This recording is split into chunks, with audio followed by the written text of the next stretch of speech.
اچھا احمد ہے کتنی وہ میر صاحب کو ذرا پانی ایک گلاس دے دیں. معذرت تکلیف کی. یہ گلاس اندر ہی ہے. 1100 ارب کا پیکیج وہ جو اعلان کیے 1100 ارب سعودی عرب سے ڈائریکٹ. کیا مطلب سعودی عرب سے ڈائریکٹ؟ عرب عرب اچھا والا. آئین سے عرب. میں نے کہا یار یہ سعودی عرب کی امداد تو بیچ میں کہاں سے؟ نہیں سر وہ بلاول بھٹو نے بولا کہ مجھے دو پیسے یار میں صحیح سے تقسیم کروں گا. ہاں کیا یار کیا ان کا اللہ معاف کرے. اس کے ابو نے سکھا دیا نا اس کو. ان کو شرم بھی نہیں آتی بولتے ہوئے. اصل میں سندھ میں آپ رہے ہیں ڈاکٹر صاحب اور اس کلچر کو میں نے تو خیر بہت گھوما پاکستان بلوچستان بنو میں میری تھوڑی بہت اسکولنگ بھی ہے تو مطلب کوئی ایسا حصہ نہیں خزار میں پڑھا ہوں میں. اچھا بلوچی بھی اور پشتو بھی تھوڑی بہت. ہم نے گن چلانا ہے بہت کچھ سیکھا. اچھا تو وہ نا یہ کہتے ہیں وہ مرد ہی نہیں ہے جو اس کو رشتہ نہیں دیتے جو انٹیریئر سندھ والے جس نے کوئی چوری یا کوئی جیل نہ گیا ہو.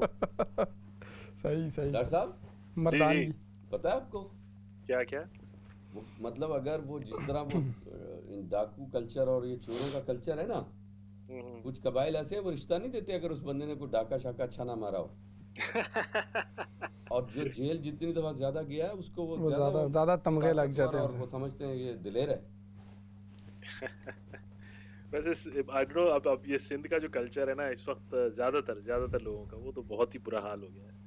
میں ابھی انوالو تھا ہیلتھ سیکرٹری تھا جب یہ کووڈ کا چکا چل رہا تھا نا تو اس کے تھرو تو انہوں نے مجھے بڑا لیا ایڈ بھی وہاں چلایا اس میں ایڈ میں ہی مجھے ڈالا. تو ہیلتھ جو سیکرٹری تھا اعجاز شیخ سے میری بڑی اچھی بات چیت. اب اعجاز شیخ مجھے روز اب بھی مجھے پھر میرا چھوٹا بھائی فرحان ہے اس کا مجھے فون آیا کہہ رہا ہے 2 ہفتے پہلے کہہ رہا ہے اعجاز شیخ جو گرفتار ہو گیا. میں نے کہا بھائی کیا ہو گیا تو میں ڈر گیا. میں نے کہا یار کہیں اصل اس نے مجھ سے کووڈ کا پورا پلان لیا تھا لیکن میرا فائنینشیل انوالومنٹ کوئی نہیں تھی اس میں. میں نے کہا یار کوئی تو میں نے پھر اس سے پتہ کروایا. اس نے کہا نہیں وہ چکر کوئی نہیں کوئی پرانا کیس ویس تھا اس پہ. ڈاکٹر صاحب وہ انتہائی کرپٹ آدمی ہے. میں اس کے بیٹے کو ہم نے بتاتے خود پتھر مارے ہوئے. اچھا اس کو بھی مارے ہوئے. یہ بندہ بڑا کرپٹ ہے. مجھ سے تو یار کانٹیکٹ کیا کہ بھائی دیکھیں آپ یہ کر رہے ہیں کام یہاں پہ ہمیں بھی دکھایا کہ میری ویڈیو یہاں سے لی اس نے سرجری کی پوری کہ ہم نے یہاں کووڈ سینٹر بنایا ہوا ہے پر آپ پورا دکھا وکھا سر ہمیں پلان دے ہم نے سی ایم سے سائن کروانے ہیں یہ وہ. میں نے ایک چھوٹا سا بزنس پلان بنا کے بھیج دیا اس کو. اس کے بعد سے وہ غائب. اب میں نے بالکل پیسے کے لیے نیک نیتی سے میں نے کیا تھا. میں اس کے جب یہ سب ہوا تو میں ڈرا. پھر میں نے اسے پوچھا چھوٹے بھائی سے میں نے کہا بھائی پتا کرو کوئی یہ نہ ہو میرے اس پہ ڈرامہ کو کھیل گیا ہو کوئی. فرحان بھائی بہت اس معاملے میں وہ بالکل ایکس رے مشین ہے. آپ نے صحیح بندے سے پوچھا. ہاں تو خیر اس نے کہا نہیں وہ اس کیس میں نہیں گیا دوسرا کوئی کیس تھا. تو لیکن آپ بھی کس پہ اعتبار کرے. سچ اے نائس مجھ سے اتنے اچھے طریقے سے یار اب ایک بندہ آپ کے ملک سے کانٹیکٹ کر رہا ہے یار ہم کام کرنا چاہتے ہیں یہ وہ. تو آپ ظاہر ہے اتنی اس پینڈیمک میں آپ تو جو کر سکتے ہیں کرتے ہیں. کسی پولیٹیشین پہ اعتبار نہ کریں. پہلا نسخہ تو میں ڈاکٹر صاحب آپ صحیح بات ہے. صحیح بات ہے. کسی بھی پارٹی پہ کسی بھی پولیٹیشین پر اعتبار نہ کریں اور فوجی کے ساتھ کام نہ کریں. جو ریکارڈ کر کے چلانا دینا مروا دو گے. نہیں مطلب جان دے دیں اپنے قوم کے لیے اپنے وطن کے لیے لیکن وہ جو ٹریننگ ہے وہ ہماری نہیں ہے. جو ان کی ٹریننگ ہے وہ ہماری نہیں ہے. صحیح کہہ رہے ہیں. اب پولیٹیشینز جھوٹ بولیں گے تو کامیاب ہوں گے. You're right. It's sad actually. ہاں اگر کوئی بندہ جھوٹا ہے اس کے ساتھ تو آپ کا گزارا ہو ہی نہیں سکتا وہ کوئی بھی پیشہ ہو. بالکل بالکل. تو یہ تو پہلا فارمولہ ہے. ہاں جہاں تک کنٹری کے لیے کام کر رہے ہیں نا آئی تھنک. اچھا جی 50 سیکنڈ میں آ رہے ہیں. مائکس آپ کے آف ہیں. جی مائکس آف. اسکرین نہ وہ کاٹ دے.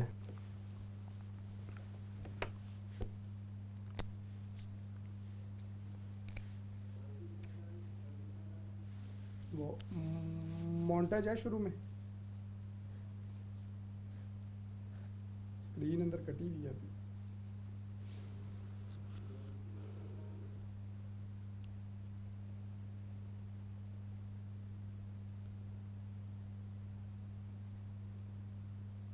مجھے وہ فیل ہو رہا ہے.